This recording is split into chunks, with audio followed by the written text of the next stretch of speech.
नमस्कार दोस्तों, एक बार फिर से आपके अपने एजुकेशनल चैनल राह सक्सेस की प्लेटफॉर्म पर स्वागत करते हैं। दोस्तों, इसके पहले लेक्चर में हम स्वतंत्रता के अधिकार के मौलिक अधिकार का स्वतंत्रता का अधिकार पार्ट आर्टिकल 19 से 22 चर्चा कर रहे थे।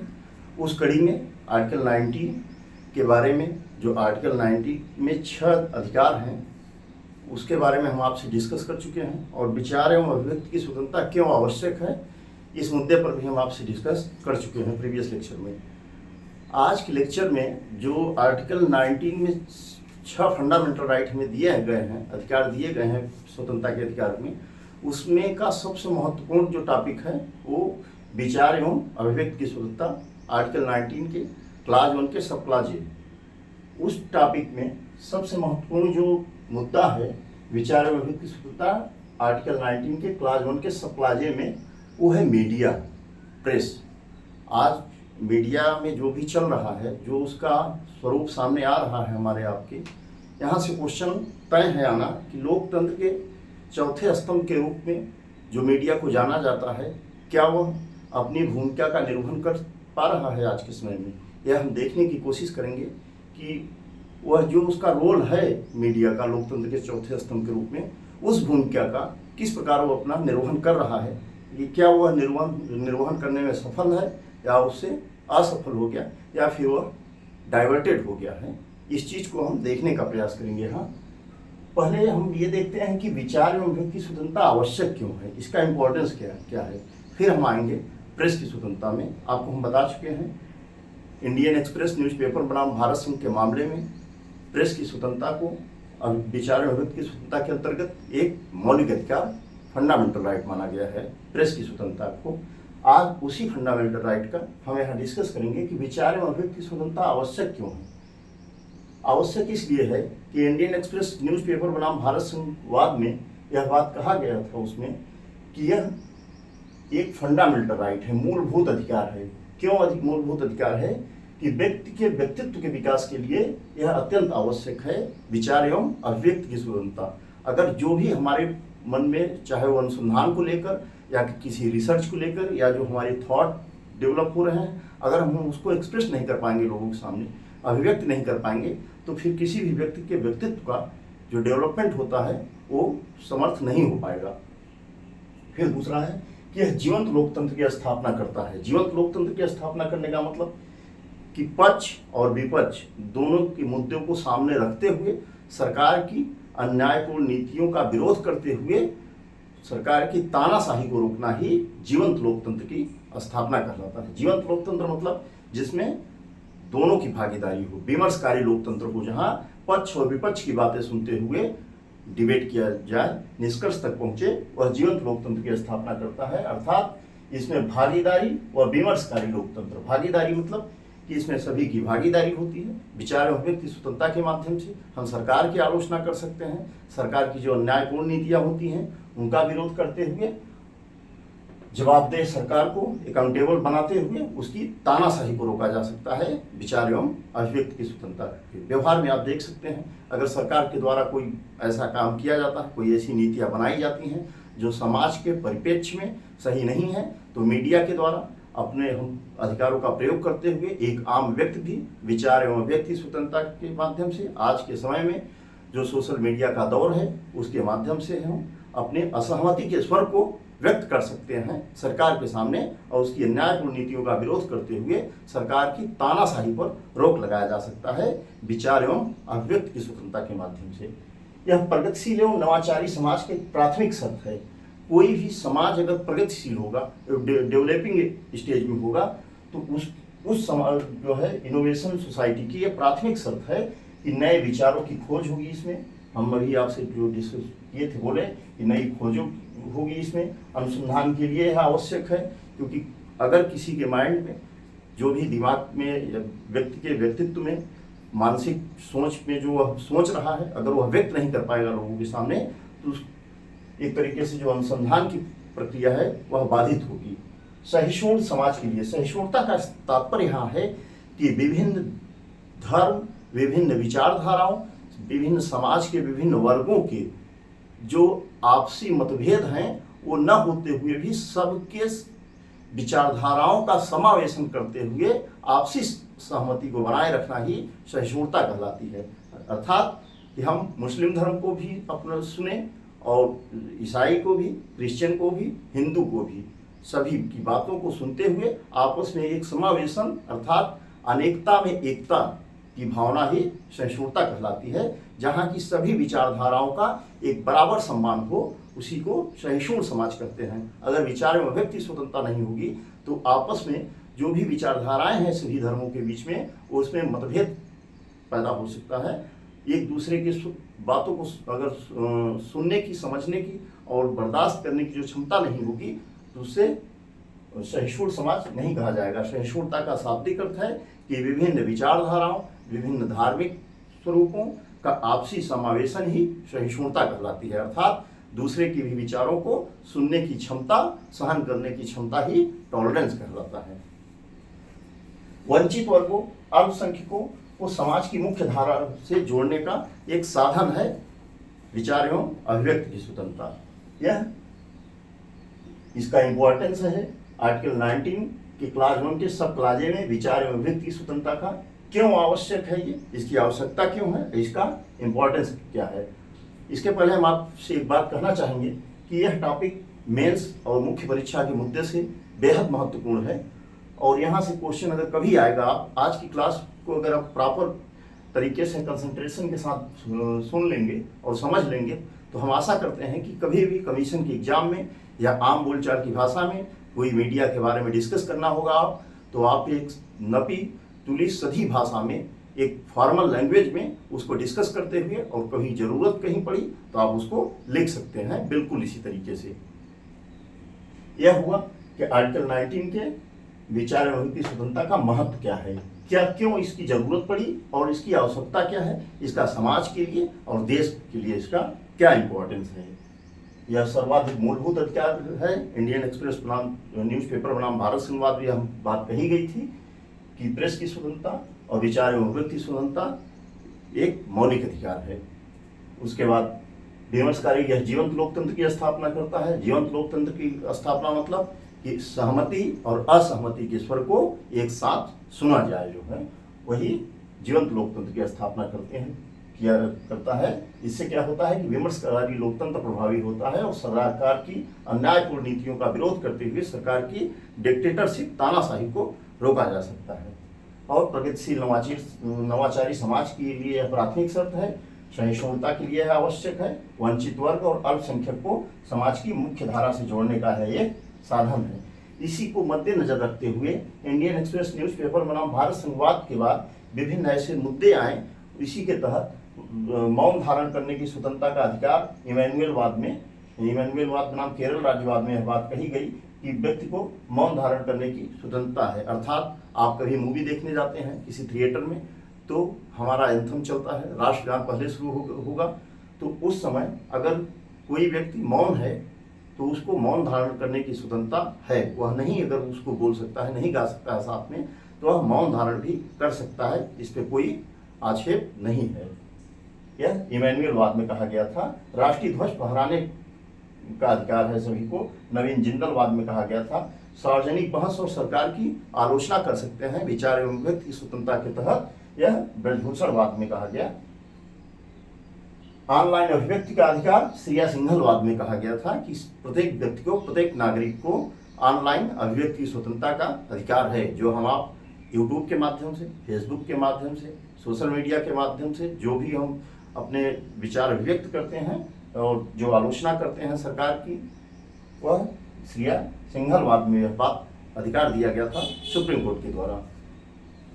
आइए हम इसका दूसरे पहलू पे डिस्कस करते हैं कि प्रेस अर्थात मीडिया का क्या महत्व है। इसके अंतर्गत हम आपको बताए हैं कि विचार एवं अभिव्यक्ति स्वतंत्रता के तहत प्रेस को भी शामिल किया गया है। प्रेस एक फंडामेंटल राइट है, तो प्रेस को भी शामिल करते हुए प्रेस या मीडिया का क्या महत्व है, क्या वह उसकी आवश्यकता है एक देश में, एक नागरिकों के लिए, यह हम देखने का प्रयास करेंगे। यहाँ सर्वप्रथम हम देखेंगे कि प्रेस या मीडिया को लोकतंत्र का चौथा स्तंभ माना जाता है, फोर्थ पिलर माना जाता है।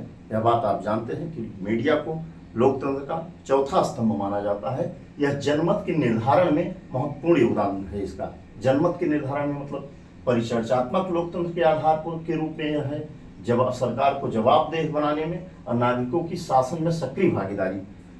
जनमत का निर्धारण मतलब कि जो मीडिया है, मीडिया के द्वारा हम सरकार की जो एक्टिविटी होती है, जो योजनाएं बनती हैं, उनके बारे में प्रेस के माध्यम से सूचनाओं को अवगत करते हुए, प्राप्त करते हुए एक नज़रिया बनाते हैं कि सरकार किस दृष्टिकोण से आगे बढ़ रही है, क्या कर रही है समाज के लिए, वंचित वर्गों के लिए क्या कर रही है। एक तरीके से यह विमर्शकारी लोकतंत्र की स्थापना करता है। प्रेस सरकार को जवाबदेह बनाती है और नागरिकों की शासन में सक्रिय भागीदारी निभाती है। फिर हम देखेंगे कि यह निगरानी करने वाली संस्था है। निगरानी करने वाली संस्था मीडिया कैसे है? यह भ्रष्टाचार पर अंकुश लगाती है, अपराध पर अंकुश लगाती है, कुशासन पे अंकुश लगाती है। जैसे अभी हाथरस का मामला हुआ था, किसी जो नेता थे, कोई पॉलिटिकल पर्सन ही था सॉरी, उसमें जो है एक किसान पे जो है गाड़ी चला दी गई थी, तो उस मुद्दे को मीडिया ने बहुत बढ़ चढ़कर उठाया। तो हम कह सकते हैं कि यह एक निगरानी करने वाली संस्था के रूप में भी मीडिया का महत्वपूर्ण योगदान है, महत्व है, इम्पोर्टेंस है। उपेक्षित एवं कमजोर वर्गों की आवाज़ है। उपेक्षित एवं कमजोर वर्गों की आवाज़ कैसे है? कि वह समाज जो कि मुख्य धारा से अलग है, उपेक्षित है, उसको मुख्य धारा में लाने का काम करती है मीडिया। कैसे? जैसे ट्रिपल तलाक के मुद्दे को बढ़ चढ़कर मीडिया ने उठाया। उसके बाद एक चला था मुद्दा मीटू आंदोलन। मीटू आंदोलन हैशटैग मीटू आंदोलन एक चला था, जिसमें महिलाओं के द्वारा उनका कभी भी शारीरिक यौन शोषण किया गया था, उसको खुलकर बढ़ चढ़कर महिलाओं के द्वारा यह आंदोलन चलाया गया था। इसमें बताया गया था कि कौन पर्सन किसके साथ क्या मिसबिहेव किया है। यह बढ़ चढ़कर इस मुद्दे को मीडिया ने दिखाया था। सबरीमाला प्रवेश, सबरीमाला एक मंदिर है, उसमें भी आपको पता है कि महिलाओं को प्रतिबंधित कर दिया गया था प्रवेश, मंदिर में प्रवेश करने के लिए। तो मीडिया के द्वारा बाद में इसे बहुत बढ़ चढ़कर उठाया गया। फिर सुप्रीम कोर्ट के द्वारा यह निर्णय दिया गया उसमें कि किसी को भी समानता के अधिकार से वंचित नहीं किया जा सकता है, चाहे वो मेल हो या फीमेल हो। सबरीमाला मंदिर में उनको प्रवेश के लिए आदेश दिया गया था। मीडिया के माध्यम से सूचनाओं का विकेंद्रीकरण होता है। विकेंद्रीकरण का मतलब कि कोई भी इंफॉर्मेशन होती है तो वह मीडिया के द्वारा विभिन्न स्थानों पे एक साथ वह विकेंद्रित हो जाती है। कई जगहों पे देखा जा सकता है मीडिया के द्वारा उन सूचनाओं का समाज के विभिन्न तबकों, विभिन्न समूहों, सभी नागरिकों के पास वह सूचनाएं पहुंचती हैं। एक केंद्रीकृत सूचना नहीं रहती है कई जगह, उसका विकेंद्रीकरण स्वरूप मीडिया के द्वारा लाया जाता है। फिर हम देखेंगे कि मीडिया सिविल फोरम और नागरिक मंच के रूप में कार्य करती है। सिविल फोरम और नागरिक मंच के रूप में कैसे? कि सरकार की नीतियों तथा योजनाओं के संबंध में नागरिकों को सूचना मिलती है। हमें आपको कैसे सूचना मिलती है कि सरकार क्या नीतियां ला रही है, क्या योजनाएं चला रही है, वह मीडिया के द्वारा ही तो प्राप्त होती है। मीडिया पर सबसे सर्वप्रथम पहले ही बता देती है, वह चाहे यूट्यूब के माध्यम से हो, चाहे सोशल मीडिया के माध्यम से हो, चाहे किसी चैनल के माध्यम से हो, वह मीडिया के द्वारा भी हमें सरकार की नीतियों और योजनाओं का पता चलता है। नागरिकों को सरकार की योजनाएं तथा नीतियों के बारे में सूचना प्रदान करती है मीडिया। फिर क्या है कि एक तरह तो सरकार की योजनाओं और नीतियों का नागरिकों तक पहुंच को संभव बनाता है, वहीं दूसरी ओर नागरिकों की शिकायतें और सूचनाओं को सरकार तक पहुंचाती है। जैसे कि आप देख सकते हैं कृषि कानून, जब 3 ब्लैक कानून थे, काला कानून की किसानों के संबंधित था, हरियाणा और पंजाब में लगातार इसके लिए आंदोलन चला। तो इन शिकायतों को मीडिया के द्वारा सरकार तक पहुंचाया जाता है। कैसे? सरकार कैसे जान पाएगी कि क्या नाराजगी है, किन योजनाओं को लेकर नागरिकों के मध्य असमंजस की स्थिति है, यह मीडिया के द्वारा ही इन सूचनाओं का सरकार तक पहुंचाया जाता है।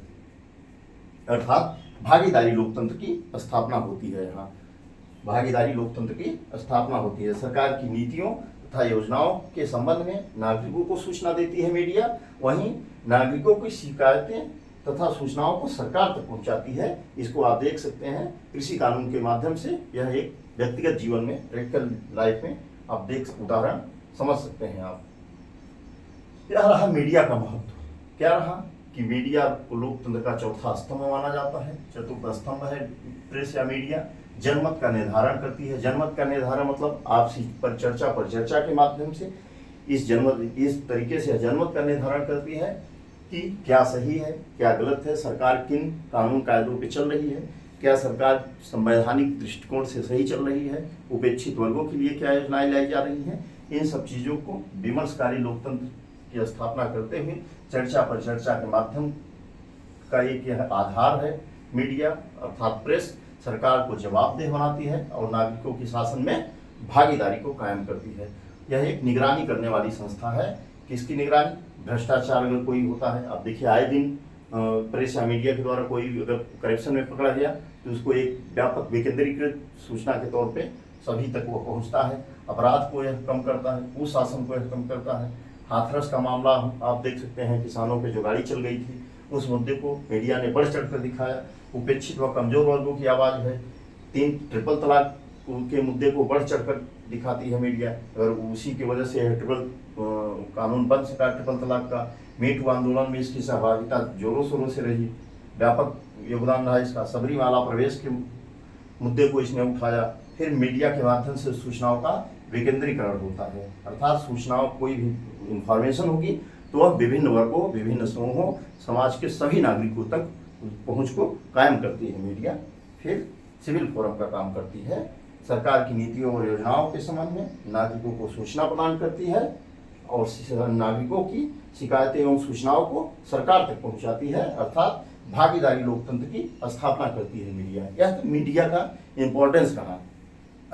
अब आइए हम देखते हैं कि मीडिया के समक्ष चुनौतियां क्या हैं। क्या मीडिया की समक्ष चुनौतियां हैं और क्या कमियां हैं, इस चीज को हम देखने का प्रयास करेंगे। यह तो इसका इम्पोर्टेंस रहा। 1.2, 3, 4 और यह 5 और 6 पॉइंट में हमने आपको बताया यह मीडिया का इम्पोर्टेंस और महत्व है। फिर हम देखेंगे कि मीडिया की समक्ष चुनौतियां और कमियां क्या हैं। आज के दौर में आप देख सकते हैं कि मीडिया का स्तर जो है, जो मीडिया का नैतिकता है, मीडिया की नैतिकता में इतनी गिरावट आई है, वह कैसे आ रही है। सबसे बड़ी अगर नैतिकता में गिरावट आई किसी की तो वह मीडिया है। मीडिया की नैतिकता में गिरावट कैसे आ रही है, हमें देखना होगा कि आज के दौर में पेड पत्रकारिता का दौर चल रहा है। पेड पत्रकारिता का दौर मतलब कि किसी खबर को प्रकाशित करने के लिए आर्थिक साधनों का प्रयोग करती है मीडिया। आप देखते हैं आए दिन कि कोई भी सूचना दिखाना होगा या किसी मुद्दे को उठाना होगा तो उसमें आर्थिक साधनों का प्रयोग कर रही है मीडिया। यह मीडिया की नैतिकता में गिरावट का एक प्रमुख कारण रहा। दूसरा क्या है कि मीडिया ट्रायल का दौर चल रहा है। मीडिया ट्रायल क्या है कि जब न्यायालय द्वारा किसी व्यक्ति को दोषी ठहराए जाने से पहले ही मीडिया उस खबर को या उसके बारे में जो खबर होती है इतना बढ़ा चढ़ाकर बता देती है कि समाज के द्वारा उसे पहले ही दोषी मान लिया जाता है। भले ही सुप्रीम कोर्ट या उच्च न्यायालय या जुडिशरी के माध्यम से उस व्यक्ति को दोषी बाद में न माना जाए, लेकिन मीडिया जो है मीडिया ट्रायल का प्रयोग करते हुए न्यायालय के द्वारा दोषी ठहराए जाने से पहले ही उस व्यक्ति को दोषी ठहरा देती है। ऐसा माहौल बना देती है समाज में, उस खबर को इतना बढ़ चढ़कर दिखाती है कि वह व्यक्ति को समाज स्वयं दोषी मान लेता है बिना सर्वोच्च न्यायालय या जुडिशरी के या किसी भी न्यायालय के दोषी ठहराए जाने के पहले ही। येलो पत्रकारिता, इसे कहते हैं पीठ पत्रकारिता। पीठ पत्रकारिता क्या है कि खबरों को सनसनीखेज बनाकर प्रस्तुत करना। कोई भी मुद्दा रहेगा, कोई खबर ऐसी रहेगी जो महत्वहीन खबर रहती है, उसको सनसनीखेज बनाना, बढ़ा चढ़ा कर दिखाना। उसके लिए क्या होता है कि कोई प्रसिद्ध व्यक्ति हो तो उसकी निजता में, उसकी प्राइवेसी में ताक झाँक कर उस खबर को इतना सनसनीखेज बना देगी जो कि एक महत्वहीन खबर रहती है। जैसे कि आप देख सकते हैं एक राज्यसभा सांसद थे दिग्विजय सिंह। दिग्विजय सिंह के द्वारा अपने से लगभग 40 वर्ष से कम उम्र की महिला से विवाह कर लिया गया था। ठीक है, उसकी उम्र जो है दिग्विजय सिंह से 40 वर्ष कम थी, लेकिन उनको संवैधानिक अधिकार है करने का, संविधान द्वारा प्रदत्त अधिकारों का प्रयोग किए हैं, कोई प्रॉब्लम नहीं। लेकिन उस मुद्दे को मीडिया इतना बढ़ा चढ़ाकर सनसनीखेज बना के प्रस्तुत की कि इनके प्राइवेसी में, निजी जीवन में ताक झांक शुरू करके और इस मुद्दे को बढ़ा चढ़ाकर सामने रख दी, जिससे कि वह व्यक्ति समाज में एक अलग उपेक्षित नज़र से देखा जाता है। यह मीडिया का स्वरूप है। आज के इस दौर में गासिप पत्रकारिता, चटखारी पत्रकारिता का दौर चल रहा है। चटखारी पत्रकारिता किसे कहते हैं? कि सेलिब्रिटी से संबंधित कोई महत्वहीन, जो कि जिसका कोई इंपॉर्टेंस नहीं है, उन खबरों को बार बार दिखाना। जैसे आप समझ लीजिए कोई सम्मेलन चल रहा हो या कोई ऐसा टीवी पे शो चल रहा हो और कोई सेलिब्रिटी हो, मान लीजिए वह सलमान खान ही हो, अगर एक बार व्यक्ति को छींक आ गई किसी सेलिब्रिटी को, तो उस चीज़ को बार बार उस खबर को दिखाएगी मीडिया, जबकि उसका कोई इंपॉर्टेंस नहीं है। एक बार अगर थोड़ा सा फिसल गया पैर तो गिरने से बच गया, तो इस चीज़ को, इस मुद्दे को मीडिया सनसनीखेज बनाकर बार बार उसी मुद्दे को दिखाएगी। इसी को कहा जाता है गासिप या चटखारी पत्रकारिता। चटखारी पत्रकारिता अर्थात सेलिब्रिटी से संबंधित महत्वहीन खबरों को बार बार प्रमुखता से दिखाना ही चटखारी पत्रकारिता कहलाती है। सरकार द्वारा नियंत्रित है। आज की जो मीडिया है वो सरकार के द्वारा नियंत्रित मीडिया है। अभी हाल में आप देखेंगे कई ऐसे पत्रकार थे जिनकी गिरफ्तारियां हुई, और जो कुछ ऐसे चैनल हैं जो सरकार के द्वारा रेगुलेट होते हैं, जो सरकार की नीतियां होंगी, सरकार के जो फेवर में होगा, वो उन्हीं मुद्दों को बढ़ चढ़कर दिखाएंगी। और मीडिया में अभिजात वर्ग का वर्चस्व है। अभिजात वर्ग का वर्चस्व मतलब कि जो एक तरीके से संसाधन संपन्न व्यक्ति है, जो उच्च वर्ग के व्यक्ति हैं, उन्हीं के मुद्दों को दिखाते हुए और जो वंचित वर्गों के मुद्दे हैं उनको गायब करती है। आप देखिए कहीं मीडिया किसी गरीब के मुद्दे को, किसी वंचित वर्ग के मुद्दे को कहीं दिखाती है? नहीं। जो अभिजात वर्ग है, जो संसाधन संपन्न वर्ग है, उन्हीं के मुद्दे को उन्हीं के से डिबेट करती है, उन्हीं के मुद्दे को बार बार मीडिया प्रमुखता से दिखाती है।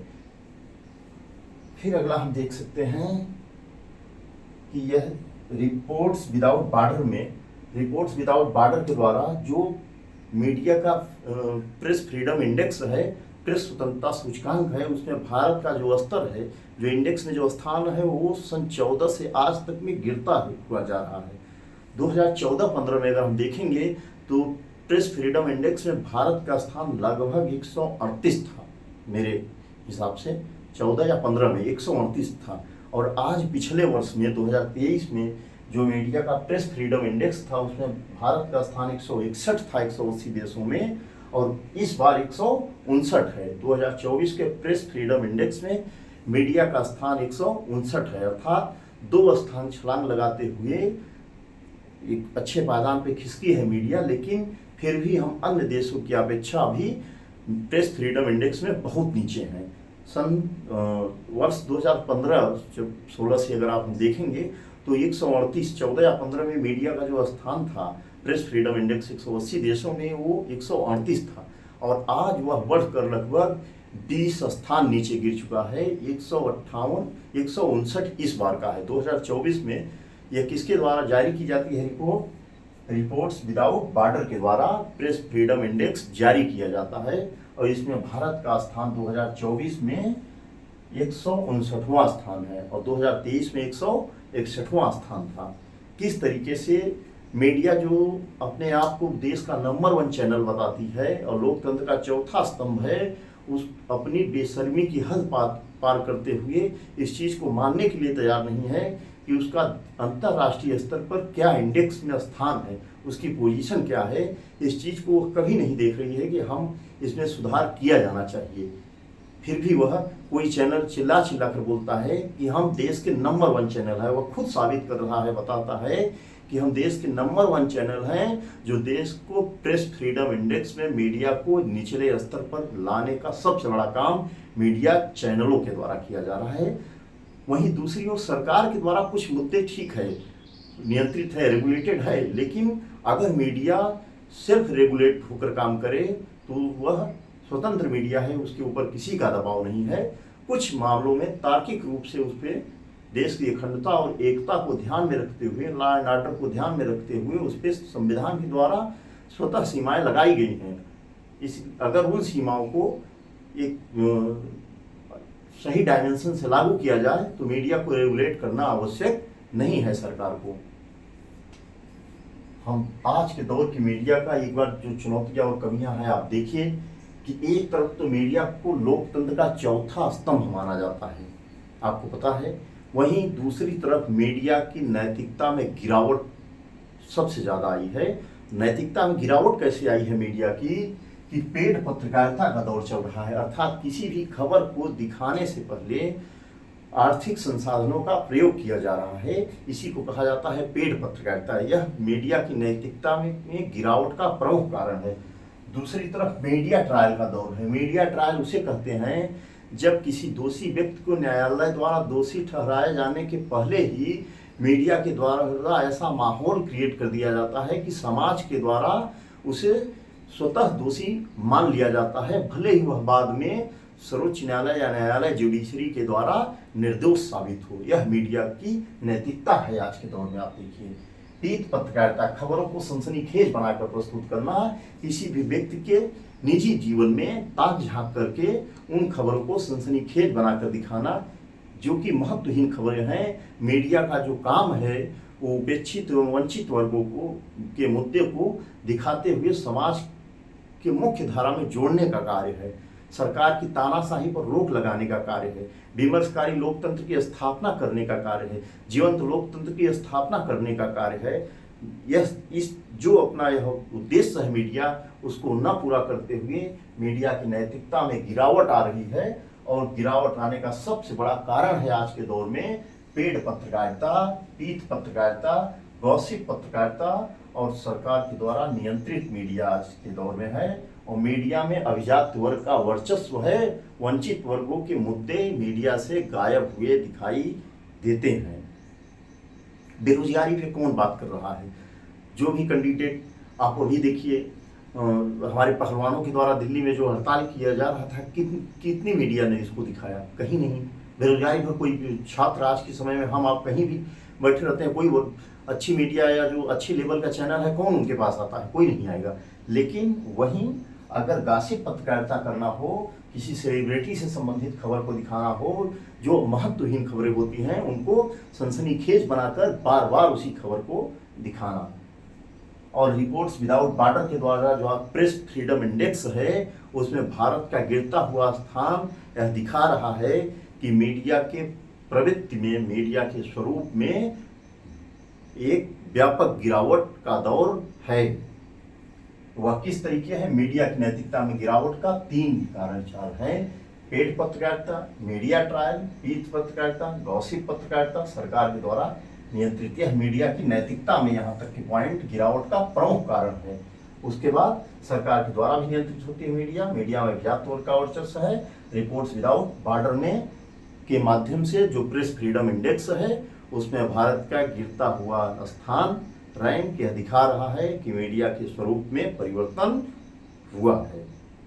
यह टॉपिक आज का बहुत महत्वपूर्ण टॉपिक है। कभी आपको मुख्य परीक्षा में इस मुद्दे को पूछा जा सकता है कि मीडिया को लोकतंत्र का चौथा स्तंभ माना जाता है। क्या प्रेस या मीडिया अपने भूमिका के साथ न्याय कर पा रहा है, अपनी भूमिका का निर्वहन कर पा रहा है? टिप्पणी करें या चर्चा करें। तो इसमें आप इन मुद्दों को बताते हुए यहाँ से मीडिया का इम्पोर्टेंस बताएंगे कि मीडिया जरूरी क्या है, क्या उसका रोल है, और मीडिया क्यों नहीं कर पा रही है अपनी भूमिका का निर्वहन, क्या उसकी भूमिका है, यह आप डिस्कस करेंगे। और क्या वो नहीं कर पा रही यह डिस्कस करेंगे।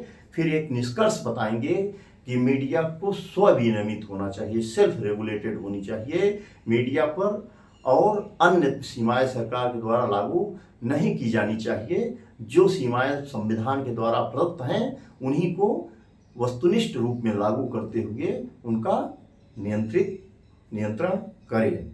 यह रहा आज के मुख्य परीक्षा का के लहजे से यह बहुत ही मुख्य और इम्पोर्टेंट टॉपिक रहा डिबेट। हम आशा करेंगे कि इस टॉपिक को आप समझेंगे और एक बार इसको पढ़ेंगे एक फॉर्मल भाषा का यूज करते हुए, जो हम आप मुख्य परीक्षा में लिख सकते हैं। कहीं भी एजुकेटेड पर्सन या कहीं ऐसी डिबेट में आप शामिल होकर इन बातों को आप बता सकते हैं कि प्रेस का आज महत्व क्या है और किस तरीके से मीडिया की नैतिकता में गिरावट आई है। इस टॉपिक को आप अपने लहजे से नोट्स बनाते हुए प्रॉपर एक पॉइंट फ्लो चार्ट के रूप में लिख लीजिए, जैसे कि आपको मुख्य परीक्षा के उद्देश्य से यह महत्वपूर्ण साबित होगा। आप इसका स्क्रीनशॉट ले लीजिए। और हम बताने को तो बता सकते थे, 5 मिनट में ही था, विचार में अभिव्यक्ति स्वतंत्रता क्या है, लेकिन हमने आपके लिए एक एग्जाम ओरिएंटेड कंटेंट लाने का प्रयास किए। अब अगले लेक्चर में हम आर्टिकल 20 से बढ़ते हुए 21, 22 खत्म करेंगे, फिर हम चलेंगे शोषण के विरुद्ध अधिकार। जल्द ही हम फंडामेंटल राइट के टॉपिक को समाप्त करते हुए नेक्स्ट टॉपिक में, संविधान के नेक्स्ट भाग में प्रवेश करने की कोशिश करेंगे। तब तक आप इस नोट्स को प्रॉपर बनाते हुए इसका रिवीजन करते रहें। अगर हमारा चैनल आपको सही लगे, हमारा कंटेंट एग्जाम ओरिएंटेड लगे, तो हमारे चैनल को सपोर्ट करते हुए लाइक, सब्सक्राइब और शेयर करें, जिससे कि हमें प्रॉपर एनर्जी मिलती रहे। हम आपके लिए इसी तरीके से बेहतरीन कंटेंट प्रोवाइड करते रहें। तब तक के लिए जय हिंद, जय भारत।